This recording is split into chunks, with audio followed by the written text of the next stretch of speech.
Hey Pookies, it's me. I'm gonna be reacting to scary stuff, period, by my favorite person too, Nuke's Top 5. I love this guy, bro. I don't know how to adjust the volume though, so. No clips. Lock screen. No. Girl, get off. Whatever, we're just gonna leave it at the, but yeah, we're gonna leave the volume at how it is now. We're just gonna react and stuff. I gotta love Nuke's Top 5. I don't really know what I'm supposed to do when it comes to reacting to videos, so don't judge me because this is my first freaking time. Also because I be watching other people doing it and I want to do it, so let's go. And if for the people who needs captions, I'm gonna turn them on. Period. This next video was sent in by a Nuke's Top 5 viewer, but unfortunately it was posted to the internet without a source. So the story goes that a woman claimed to have a doll that was haunted, and she said that she would often catch it moving all on its own. After being asked repeatedly by viewers, she decided to point a camera at the doll and live stream the entire thing. Around an hour in, with skeptical viewers watching closely, there was a bit of movement. Watch closely. It's 24 minutes, guys. Hell nah. This reminds me of the Annabelle. The Annabelle, you know, Annabelle just got excited. Aggressive? Is that the doll or what? I can't tell. I'm kind of stupid. My freaking heart. Me too, girl. Okay.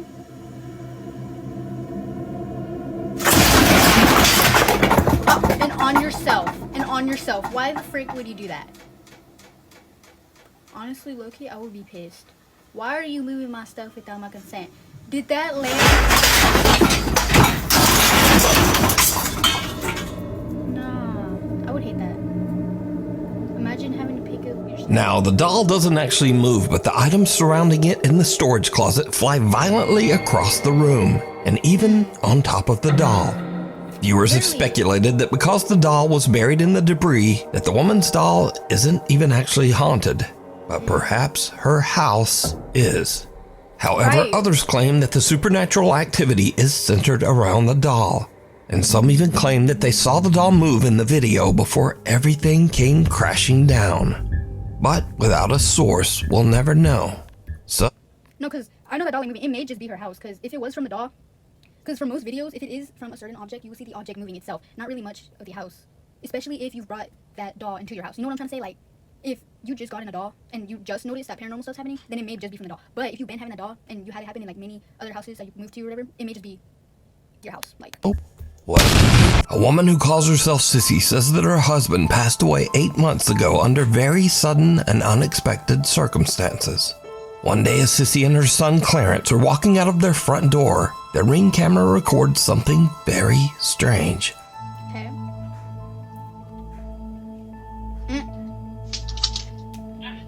Period. Ready to go, Grandma's? Come on. Let's go.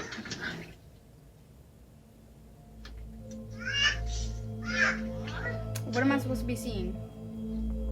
I want you. She's got kind of so sad. Yeah. Dada! I'm just hugging me. Say hugging me. Oh, wait. What? Okay. Oop, come on, Clarence. I think my mom's got one. Okay. What, Daddy? That's what I was just about to ask. What'd you say, bud? Can you say bye to you? Say bye. I say bye, Daddy. Oh, okay. Did the dad die or what? Now, Sissy posted the video because she thought it was just a little odd and kinda cute that her son was talking to his dad who passed away. She made no claims that the clip was paranormal, but when she posted the video online, viewers began to point out that there also seemed to be a strange voice in the clip. A voice that they thought might actually be the little boy's father, communicating from beyond. Now I'll enhance the audio and listen carefully just as little Clarence walks out of the door. Come on. Let's go. Let's go. Girl, I did not hear Let's that. go. Upstairs. Carry me. A quiet voice seems to whisper, "Honey." And the boy seems to look around as if searching for who said it. Even stranger, he seems to think that it's the voice of his deceased father and actually walks over as if his dad is standing nearby on the porch. The little boy says, "Daddy hugging me." And again, a strange, quiet voice seems to whisper back. Upstairs. Carry me. Jacket for her. Daddy hugging me. Oh wait, no. Okay. Oop, come on, Clarence. Daddy hugging me. Oh wait, no. Okay. Oop, come on, Clarence. Yeah. So you did can hear little it. Clarence actually encounter the spirit of his deceased dad, saying hello and giving him a quick hug? Clarence seems to think so. I don't know. But as usual, you decide. Bye, Daddy. I don't know. I did not hear anything until he pointed it out. Witchboard. A woman is doing a solo investigation of a haunted house and is using a Ouija board to contact a spirit named Brenda that she believes inhabits the home. But as she conducts her Ouija board session, she begins to suspect that she might be in contact with something much more sinister. Am I dealing or am I speaking with the devil right now through this Ouija board? It is not Brenda. You've just said it's Brenda. It's not Brenda, is it? Oh my god. Ah, too close. I'm trying to take deep breaths. She's stressed out. Who am I communicating? I'm losing my. Who am I communicating with through this board? My nose is bleeding right now. Oh my god. The demon it's trying to say. I know I've got no tissue, but my nose is bleeding right now. You can't trust in the Ouija board. The board is moving. Oh my god, right, that's it. I'm done. I'm off. I'm sorry, guys. She hears a strange sound from the floor above her and her nose starts to bleed. But still, she decides to continue her session. Suddenly, the Ouija board flies off the table and finally, she decides that she has had about enough. And she just gets out of there. Girl, no. A guy named Angelo decides to camp in a forest that is said to be haunted. He's a bit unnerved by the spooky surroundings, but nevertheless, he decides to try to contact any nearby spirits with a Ouija board. As you Bro. might expect, it did not go well. Obviously, you trying to Would contact something move the outside the Boogie tent? Boogie.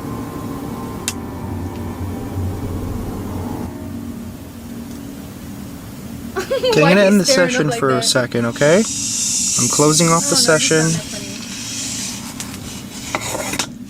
Oh. Why did you do that? Did he do that?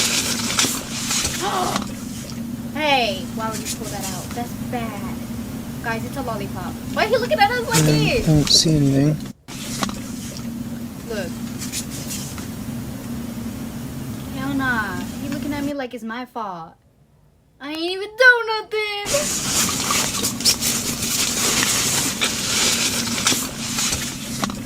Bro. See, he looks at us. It's not my fault. I don't see anything. Well, that was weird. It literally walked as it walked. It literally sounded as if, Ew! Stacy. what the f was that? Stacy. Ain't no way. What the hell was that? Hold on. One more time. I want to hear that. Look, look. Oh my gosh. Look at his face. He looks. Oh my gosh. I don't see anything. Well, that was weird.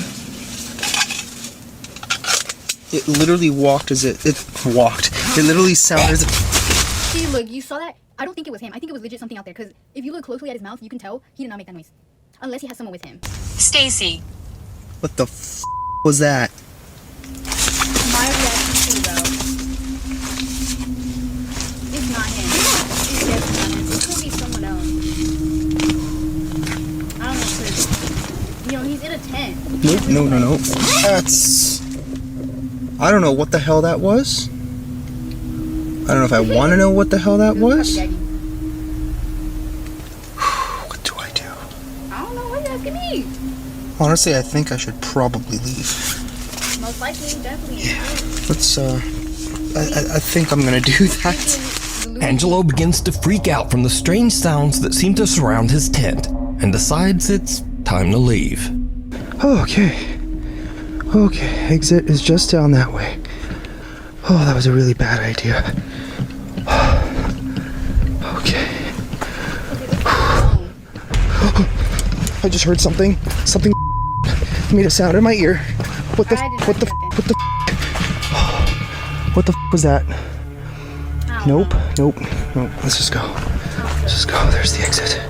A guy named Brendan Castagnon says that he used a Ouija board in his house, but didn't sign off properly at the end of the session. He claims that after this, he began to experience strange paranormal incidents in his home.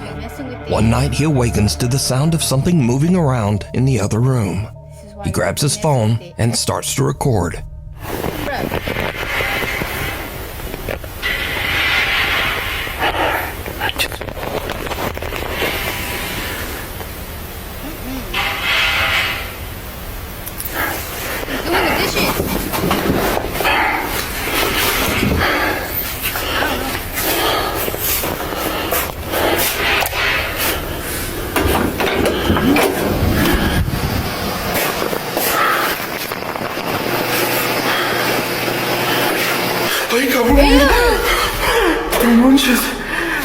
What was that? Hold on.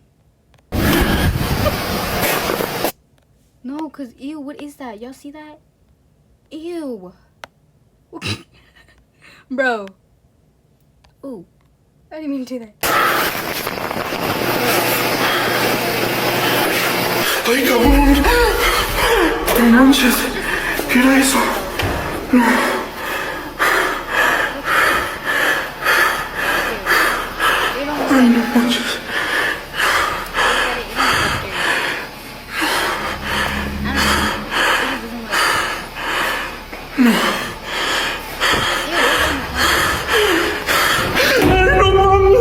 A strange pale face seems to peek around the corner, but when Brendan approaches, there's nothing there.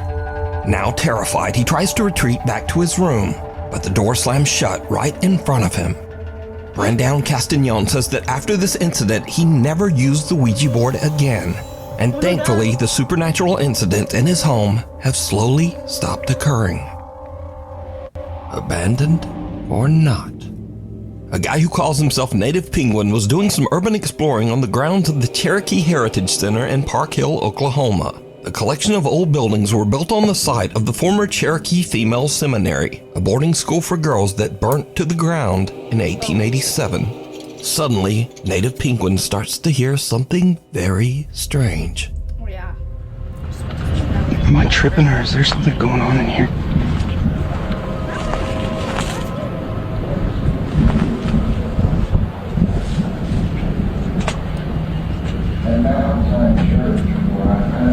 What the? Bro, open the door.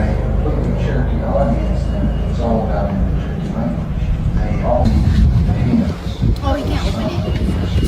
Bro.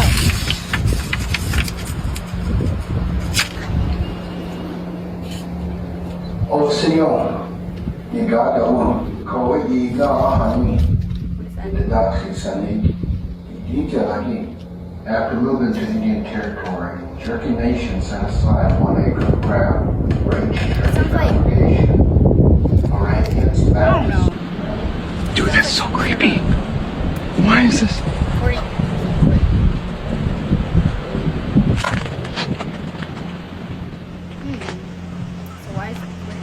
Even though the center has been closed down for years, there's an odd recorded message playing inside one of the buildings.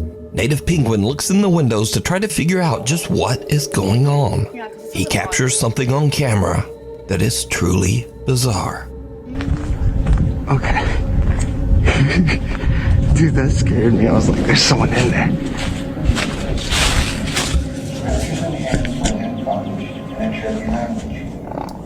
Damn, lighting scared me. at Mount Zion Church, where I pastor, we conduct our services in both languages, Cherokee and English. And once we have a completely Cherokee audience. Some strange white apparition seems to glide by just behind the building's old wood stove and disappears. That might have just been the window. Now, some viewers say it looks like a girl in a white gown. But Oh, I see what do now. you see? Did Native Penguin capture the spirit of one of the girls from the old burned school that once stood That here? just looked like the window, though. You decide. It looks like Driven It looks like- to the grave. it was just like, you see, like he has a camera on his head. So it looks like it's coming from the camera, though. One of the girls from the old burned school that once stood here? You decide. See, look. It looks like his camera lighting or something. But that wouldn't make sense. Driven to the grave. A man named Mark DeFalco is on his daily walk around his neighborhood when he notices that a car has crashed through the fence of the local graveyard.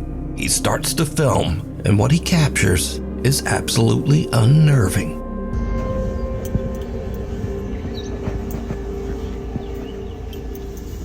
Now, where we at? I was not paying attention. Damn, man. People gotta learn to slow down. Literally. I be seeing people running into each other sometimes. Like, bro. Lucky they didn't hit none of these tombstones. Right. They would have been mad. Real lucky. Hello? I can hear it. You alright? You hear that? You okay? It sounds so close. Why'd it stop? What the hell? What the fuck is going on here? Bro, I don't know. There ain't why. nobody there. Miss? Hello? I don't know. Mark hears creepy, unexplained sobbing as he approaches the car. But then it suddenly seems to just stop as he reaches the car. Now, Mark received multiple requests for a follow-up video to explain the situation. But Mark says that he didn't really understand what happened himself. But he did provide a pretty simple update. Well, I finally got an update for you on that cemetery video.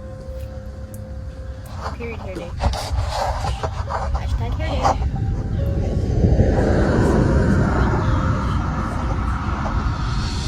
My hair sucks too. Oh, is that where the car was or where? They fixed that fence. Now, this video was filmed 3 years ago, and to this day, Mark claims that the video he captured is 100% real and that he can explain it. I don't know. It But sounds kind of let me know what you think. Me personally, I thought this was gonna be scary. It's not as scary as his other videos, but it was still pretty good. Especially the dogs. I like dogs. I'm giving that a like. Period. Next one. Here's the next one, Mr. Horror. I like watching this guy too. I find some of his stuff good. I don't think I could find the MTD guy. I think that's what his name was. But we're gonna watch him next after this one. Or no, this is a whole hour long. I don't know. But yeah. This is what we watching. To whoever finds this letter, Okay. I have always hated myself. Oh, yo. I was never a striking beauty. Gosh, ew. My features were plain, unremarkable. People said my face lacked sharpness, that my eyes were too small, my jaw too round. In a world where appearance dictated fate, I felt invisible. Your boobs are scaring me more than anything I sought else. answers in the whispers of fortune tellers, and each time they confirmed my greatest fear. My face held no promise of fame, no fortune written in my features. You do not have the destiny of a star, one told me, peering into my face with quiet finality. You got no Those quality. words echoed in my mind for years, fueling an obsession that would eventually consume me. I wanted to change, but they told me it would take more than just a simple fix. Girl, My naive, need to fix that foolish self, desperate and full of determination, her nose. believed them. Nah. Why you go like that from behind? I was young when I first stepped into the clinic. It was before the turn of the millennium, when cosmetic surgery was still crude, its promises far greater than its reality. Prettier than the people who I was naive, believing that a scalpel could carve perfection. The doctor assured me that beauty was just an injection away. I did not question him when he plunged the needle into my skin, filling my face with substances I could not name. Hell no. At first, I felt nothing but excitement. Girl, what? My skin stretched tight, my chin more defined. I thought I was becoming the woman I had always dreamed of. The first few days, I admired my reflection, running my fingers over my sharper jawline, my fuller lips. I could almost believe I was beautiful, but the changes did not stop. My face began to swell, grotesquely ballooning beyond recognition. The tightness became unbearable, my skin straining as if it would split. My cheeks puffed unnaturally, my forehead bulged, and a strange numbness crept over my features. I awoke each morning to find my reflection had twisted further into something monstrous. The more I tried to hide it with makeup, the more it became clear this was no normal reaction. Panic set in. I sought out other clinics, desperate for help. They examined me with clinical detachment before delivering the verdict. I had been injected with cooking oil. Cooking oil. The words rattled in my skull. I could not process them. I wanted to scream, to demand answers, but all I could do was stare as they explained that the oil had seeped into my tissues, impossible to remove completely. The horror was unbearable. I tried to undo the damage, but every attempt at correction only made it worse. More surgeries, more injections. Each one a desperate attempt to erase the nightmare staring back at me in the reflection. My skin, once stretched too tight, now sagged in strange places. The tissue swelled unevenly, my cheeks grotesquely large, my lips stiff and misshapen. My nose, once small, had thickened, losing its definition. The more I fought against the transformation, the more it consumed me. As my face distorted further, I became unrecognizable. The skin lost its shape, stretched and sagged in unnatural ways. My features no longer aligned. My cheeks swelled unevenly. My lips twisted into a permanent grimace. I remember the horror in my boyfriend's eyes when he last visited. He could not hide his disgust, no matter how much he tried to feign sympathy. After that day, he stopped coming altogether. Soon, no surgeon would touch me. They all shook their heads, their pity sharper than any knife. I wouldn't touch you either. It's too late. Nothing can be done. But I refused to accept their words. I did not dare show my face in public. I avoided the outside world as much as possible, locking myself away in my darkened room. I could not bear the stares, the whispers, the disgust written on strangers' faces. But even in isolation, I could not accept my life in such ugliness. Those doctors, who earned fortunes sculpting beauty, had no solution for me. If they could not save me, then I would save myself. I turned to the streets, to the black market, to syringes filled with liquid nightmares. I no longer cared what was inside them. If it promised to smooth my skin, to restore my beauty, I took the risk. Alone in the dark room, I treated myself with the needle of hope. My face became a melting mask, my features distorting into something not quite human. My hands trembled as I traced my swollen cheeks, the uneven patches of flesh where the injections had hardened into lumps beneath my skin. I looked like a wax figure left too close to the fire. People recoiled when they saw me. Strangers whispered behind my back.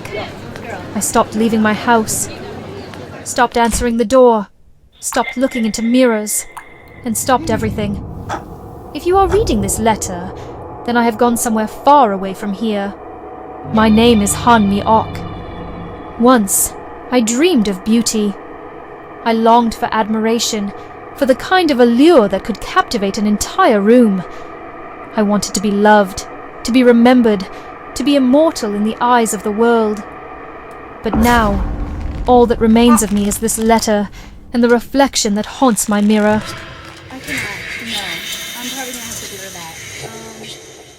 Crazy thing, she flew high. Bro, why is you gonna push her? They called me Piggy. Not Peggy, not my real name, but Piggy. Who named you Peggy? Bro? Because why not? They said it suited me better.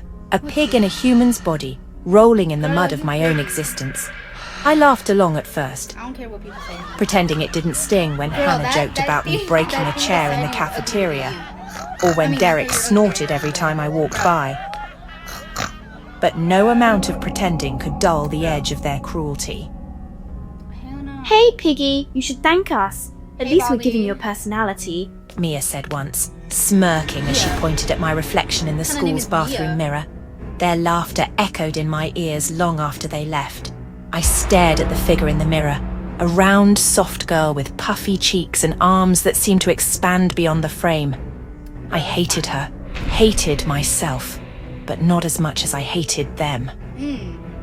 That's when I found the clinic. The flyer was tucked under the windshield of my old bike. Revolutionary body contouring, fat removal made affordable. The words felt like they were screaming at me. The clinic was tiny and unassuming, hidden in a crumbling building at the edge of the city. Because it's not a good one. Dr. Tran greeted me with a smile Girl, that why felt did you too look it both wide, ways? too eager. Took it too You'll serious. love the results. She promised, her gloved hand gesturing toward a sleek hospital bed in the corner of the room. The procedure was simple, or so she claimed. A vacuum-like device would suck the fat straight out of my body, sculpting me into a thinner, more beautiful version of myself. But it wasn't simple. As the machine roared to life, I felt a searing pain rip through my calf. The fat bubbled and hissed, traveling through translucent tubes into a container that filled too quickly. My skin shrank behind it, sagging like a deflated balloon. Oh, ew. Don't worry, Dr. Tran said, her voice almost cheerful. we'll trim the excess skin. It's very valuable, you know. Perfect for burn victims and reconstructive surgery. I was too woozy to care. They cut away the loose folds and stitched Ew, me up. Why is it purple? When I looked in the mirror, my calves were smooth, almost sculpted. You go For the hold first yourself? time in years, I felt hopeful. Bestie. Hope was Your fleeting. head. When I returned to school, Girl. the bullying didn't stop. It evolved. Whoa, check it out. Hannah sneered, pointing at my uneven legs. Piggy's trying to become a Franken pig. Shut up. They laughed harder, louder. Three freaking Derek made chicks in oinking one. noises, and Mia asked No, if I she should planned not to be sell the talking. rest of my body for... Look at that girl. Oh, what is that? Look at her lips. They bigger than your eyeballs. Stop. Your head's bigger than your ears. I mean, that's natural. That's natural for your ears not to be too big. But girl. bare parts. My calves looked slimmer, yes, but the rest of me was still a patchwork of rolls and folds. That night, I booked another appointment. This time, it was my face and neck, then my arms. Each time, the pain was worse. The machine sucked and gurgled, pulling pieces of me away, leaving behind a body that felt foreign. Dr. Tran's assistants whispered in hushed tones about how my skin was exceptional. They always seemed more excited than they should have been. You're doing such a good thing. One nurse said as she packed my discarded skin into vacuum-sealed bags. No. So many patients will benefit from your donations. Donations?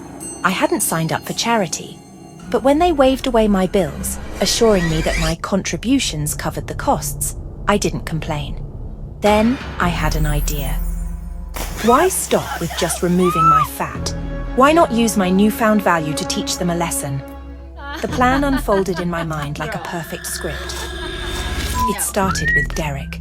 I waited for him outside the gym, clutching the bottle of acid I'd bought online. One quick splash, and his screams filled the parking lot. Next was Mia, then Hannah. Each of them writhed under the burning chemical, their once perfect faces and bodies turning into melted canvases of raw, exposed flesh. Get it. But I wasn't done. Oh. Feigning concern, I rushed them to the clinic. Dr. Tran examined their injuries, her lips tightening. We don't have enough graftable skin for all of them. She said, shaking her head. Not unless... Her eyes flicked to me. I knew what she was thinking. They begged. Hannah, whose words once cut me deeper than any scalpel, clasped her blistered hands together and sobbed. Please, Peggy, we'll pay anything. Just help us. Derek offered his entire savings. Mia couldn't even speak. Her tongue had been burned, but her tear-filled eyes said enough. I suppose I can spare some, I said, pretending to hesitate. I scheduled the procedure for my stomach. As the machine sucked out the last vestiges of my once round belly, I imagined their faces, their desperation. Dr. Tran's team worked tirelessly to graft my skin onto their wounds. The process was excruciating. For them, of course. They screamed as the stitches pulled tight, as my flesh fused with theirs. I watched from the observation window, biting back laughter. But even after sacrificing so much, it wasn't enough. You'll need more, Dr. Tran explained. Their injuries are too extensive. Why is it That's when the arrangement began. like My former tormentors, now grotesque patchworks of my flesh, started feeding me. They brought calorie-dense meals, forcing me to eat until my stomach ached. I gained weight quickly, my body swelling back to its old size. But this time I didn't mind. The more I grew, the more they suffered. They watched with hollow eyes as I laid on the table again and again, their futures quite literally growing on my skin. Now, we live in a fragile truce. Hannah, Derek, and Mia hover around me, desperate to keep me alive, healthy, fat. They need me. I'm their savior, their supplier, their punishment. And I've never felt more beautiful. girl, what?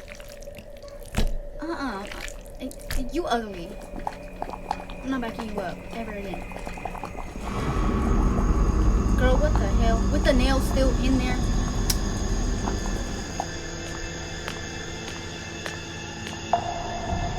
Why your lips black? Girl. Be for real. Anna Perez, 22 years old, works at a bar. She went missing after her shift. No friends, no family came forward to report it. She's the fourth victim in the past 3 months. All the victims are women working in the red light district. All of them disappeared mysteriously, with no witnesses or useful evidence to go on. Hey, Gabby. I bought you some of those famous tacos from the stand outside headquarters. You're thinking about those missing person cases again, aren't you? Yes, I am.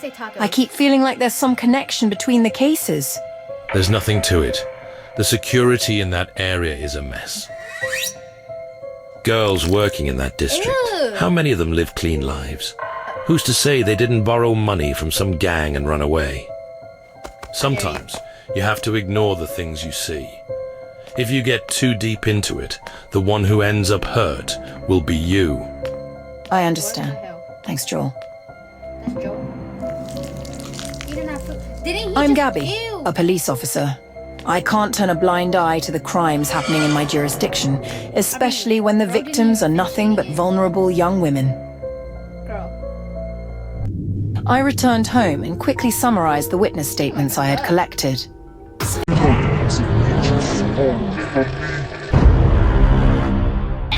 Why on earth would I have such a bizarre dream? What on earth is the hidden truth behind all of this? Exactly 7 days later, I received another report of a missing person. This time, once again, it was a young woman named Sue, another worker from the red light district. Why is you showing me her body? I opened the window to get some fresh air. I noticed the taco truck had reopened today. Thinking back, these mysterious disappearances always happened just a few days before the taco truck resumed business. The string of coincidences made me suspicious. I decided to investigate. I'll take 1 taco, please. You're lucky. That's the last one I have. Is it because you only open on certain days each month that your tacos are so sought after? Exactly. My truck only opens on special religious holidays for the Caster faith. Days for sharing love. Oh, nothing too unusual. Thank you. The Caster faith? Seems like she let something slip there. Enjoy your meal. Back at the office, I immediately started investigating the Caster faith that Amila had mentioned. It was an ancient sect of the indigenous people, riddled with strange and barbaric practices like many other cults. But what caught my attention was the history of caster followers being arrested for performing human sacrifice rituals and consuming the victims as a way to absolve their own sins. A chilling sensation ran down my spine. Could the taco I ate really be normal? Unable to suppress my unease, I began searching through the filling for anything unusual. After sifting through the pieces of slightly dark-colored meat, a corner of a black dahlia tattoo emerged before my eyes. It was an exact match to the tattoo on the body of the most recent victim. This taco was made from human flesh. She don't cook it right. The truth was beginning to unfold. But to secure a warrant for Amila's arrest, I needed DNA confirmation from both the victim and the meat sample. Just then, a bank officer called to inform me that someone had used Anna's credit card. Extract all CCTV footage from the area and send me an image of the suspect as quickly as possible. What's going on, Gabby? I have a breakthrough in my case. I have to go now. Joel, help me get this meat sample and Sue's hair sample tested. Why are you looking at it like that? Even if we don't have a solid conclusion yet, I'm sure Amila is connected to this case. Instead of waiting for a search warrant, I decided to break into her house to look for direct evidence. With some luck, I might even save her next victim. I searched every corner of the kitchen, but there was nothing suspicious. The entire space was spotless, as if it had just been thoroughly cleaned.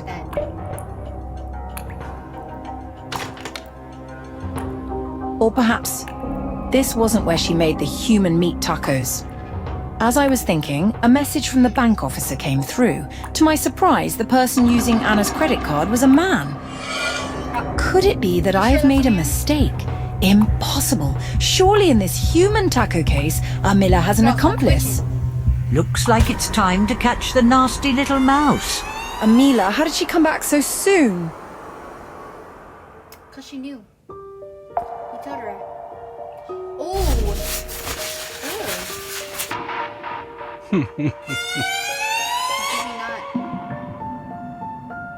You're great, but I don't date women over 25. Sorry, sweetie. When the news broke about Rio's breakup with his 25-year-old model girlfriend, I didn't think much of it. It was just another headline in the endless cycle of celebrity drama. But now here I am, sitting beside him at a bar that smells like expensive perfume and ambition, his eyes locked on me like I'm the most fascinating thing he's seen all night. Oh, so tomorrow's your birthday? He says, his voice smooth as silk. 25, huh? Tonight's your last night at 24. Let's make it unforgettable. I'm not the kind of girl who belongs in places like this. My friend dragged me along as a +1, and I've spent most of the evening feeling out of place in my borrowed dress. But here's Rio, an S-tier celebrity, his smile dazzling under the lowlights, choosing me. When he invites me back to his suite, I don't even hesitate. The room is breathtaking, a palace of glass and gold perched high above the city. Rio pours us champagne, and the tension between us crackles.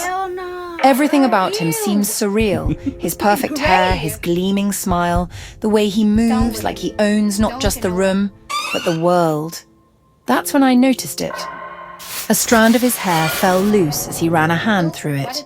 But instead of landing softly on his shoulder or the floor, the strand shimmered, then hardened into pure gold. My breath caught. You're staring, He teased, leaning closer. It's a little gift of mine. Your hair, Pure gold.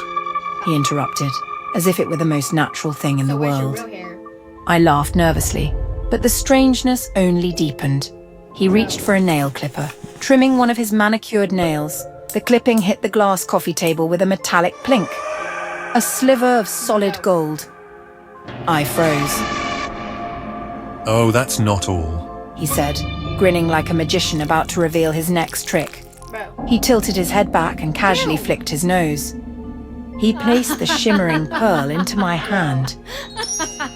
Hell no. Is this real? I stammered. barely able to process what I was seeing. Real as you and me. He replied, leaning back into the plush sofa. And if you make me happy tonight, Bro. all of it is yours. No. Every strand, every clipping, every pearl. No. As the night went on, gold and jewels seemed to pour out of him. Ew! Quite literally. Every touch, every kiss, every moment sent shimmering treasures scattering across the room. By midnight, the floor was littered with riches. And then it happened. Rio stumbled, catching himself on the edge of a table. A sharp gasp escaped his lips as a golden gash split across his palm. But instead of blood, molten gold began to drip from the wound, pooling onto the carpet. Oh my God, I breathed, rushing to him. It's fine. Just grab a cloth or something. I pressed a towel to his hand, my heart pounding. The golden liquid was warm, almost alive as it seeped through the fabric. His breathing was shallow, his skin pale, but still he smiled at me. For a brief moment I felt a strange pang of sympathy. By the time we collapsed into bed, I fall asleep in his arms, the strange warmth of his body lulling me into a dreamless void. Morning came too soon. I woke to the soft hum of city traffic and the blinding sunlight streaming through the massive windows. Rio was already dressed, standing at the edge of the bed. Happy birthday, he said, his smile as dazzling as ever. Thank you, but his next words turned that warmth to ice. This has been fun, but I don't date women over 25. What? You're great, really, but I have standards. Anger bubbled in my chest. After everything, after last night, this was how he saw me. Just another disposable toy. You can take all the gold and pearls, he added, gesturing to the glittering mess on the floor. Consider it your parting gift. I stared at him, my mind racing. He was so smug, so sure of himself, so untouchable. My eyes landed on the corkscrew on the bedside table. Without thinking, I grabbed it and lunged. The moment the corkscrew pierced his stomach, his eyes widened in shock. But instead of blood, a torrent of gold and jewels erupted from the wound, spraying across the room like a macabre fountain. He collapsed to the floor, gasping, as the treasures kept pouring out. He falls to his knees, his hands grasping at the wound as more and more spills out. His skin cracks like porcelain, and molten gold begins to seep through the fissures. You fool, he gasps, his voice gurgling. I stumble back, horrified. The golden river slows, then stops, leaving Rio motionless on the floor. For one fleeting moment, I wonder if I should take the gold and run. But then the gold began to change. The shimmering strands darkened, the pearls cracking and oozing. The smell hit me first, metallic and sharp, like rust and decay.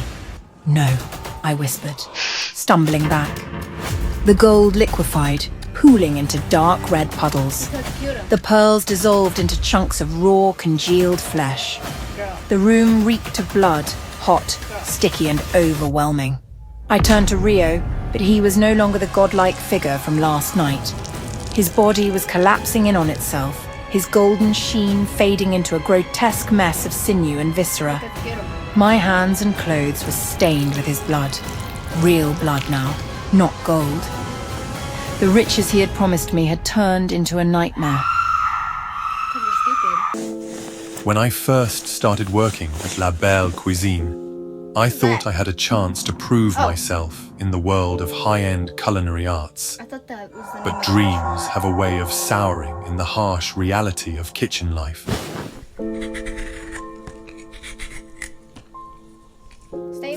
Instead of plating delicate entrees or learning the secrets of fine sauces, I found myself relegated to gorying task. Peeling mountains of potatoes. The kitchen's damp environment seeped into my skin, turning it rough, scabbed and unrecognizable. Chef Laurent was the worst. His booming voice echoed through the kitchen, barking orders and criticisms with no regard for who was in his path. I was his favorite target. Paul, he bellowed one afternoon, slamming a wooden spoon on the counter. Even a monkey could peel faster than you. Are your hands broken? The other cooks laughed. My cheeks burned, but I kept my head down, fingers trembling as I worked the peeler. Every day was the same. The final straw came during a staff tasting.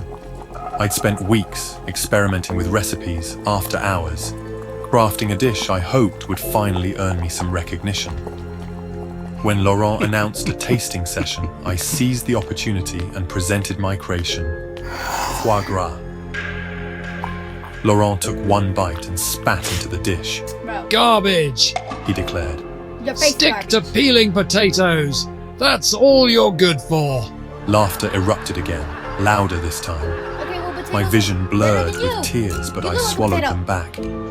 I smiled and nodded, but inside, something cracked.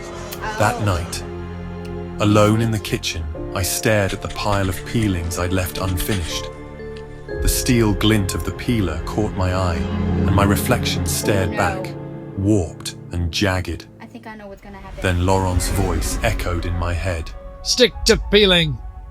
I'd been slaving for months, bending over backward for Laurent, only to be humiliated time and time again. Stop working there. If all he saw in me was someone to scrape and discard, maybe I'd give him exactly that. No. I threw myself into peeling, my knife flashing through tuber after tuber, sweat dripping from my brow onto the growing mound of mashed potatoes. My hands, calloused from relentless labor, began to ache. Without realizing it, the blade slipped, slicing through one of the hardened calluses on my palm. The sliver of skin fell onto the pile of potatoes, almost indistinguishable from the starchy flesh. I froze, staring at the tiny piece of myself nestled among the mash. An idea took root in my mind, grotesque yet irresistible. What if? What if I fed it to him? Driven by exhaustion and a twisted sense of rebellion, I picked up the peeler. Slowly, deliberately, I shaved off another patch of rough skin. The pain was sharp but fleeting, and the satisfaction of reclaiming control was exhilarating. I examined it, transfixed. It was almost poetic, the way my own body could be reduced to nothing but scraps, just like the potatoes, just like Laurent wanted. I mixed the pieces into the mash, seasoning it with salt, pepper, and herbs. The next day, the dish was a hit. Customers raved about the unique depth of the mashed potatoes, praising Laurent for his ingenuity. He basked in the accolades, his chest puffed out with pride, while I stood in the shadows, silently savoring my secret. But the praise didn't change my position. Laurent continued to belittle me, taking full credit for the dishes I prepared. Oddly though, I no longer felt humiliated when peeling potatoes. That night, I stood in front of the mirror, peeling tool in hand. The first time had been an act of rage, but now it felt like power. The kitchen became my domain of transformation. My worsening skin condition provided ample material to mix into the potatoes. Scabs, patches of dry skin, even the occasional drop of blood, all found their way into the mash. With each strip of skin I removed, I felt lighter, freer. I was no longer just Paul, the potato peeler, the kitchen grunt. I'd gather the strips, mix them into the batch of mashed potatoes. I was the secret ingredient, the thing that made their meals unforgettable. The restaurant's reputation soared. Laurent basked in the glory, oblivious to the true source of his newfound success. But my body didn't heal the way I expected. Where I'd peeled, the skin didn't grow back. Instead, strange, pale patches emerged, soft and glistening like raw fish. The pain became a constant hum, but it didn't matter. The dishes were all that mattered. Then, one night, as I prepared another dish, Laurent burst into the kitchen, red-faced. What is this? He demanded, slamming a bowl onto the counter. I froze. The broth shimmered with an oily sheen, and tiny pale fragments floated to the surface, pieces I hadn't chopped finely enough. Explain yourself! He roared, grabbing my arm. His grip tightened, pulling up my sleeve. The bandages unraveled, revealing the patchwork of raw flesh beneath. His eyes widened in horror. What have you done?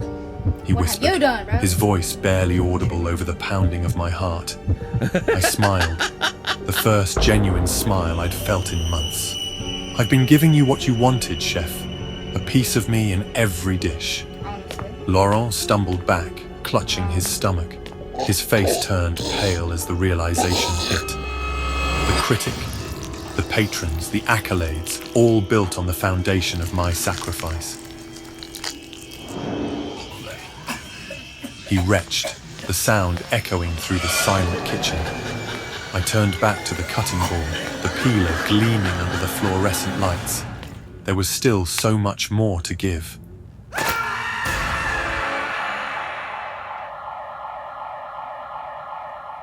So, that was all of it. That was a really weird ending. Bro didn't notice it, he noticed all eight, I mean, that is what he wanted, right? A piece of me, a piece of him, they don't even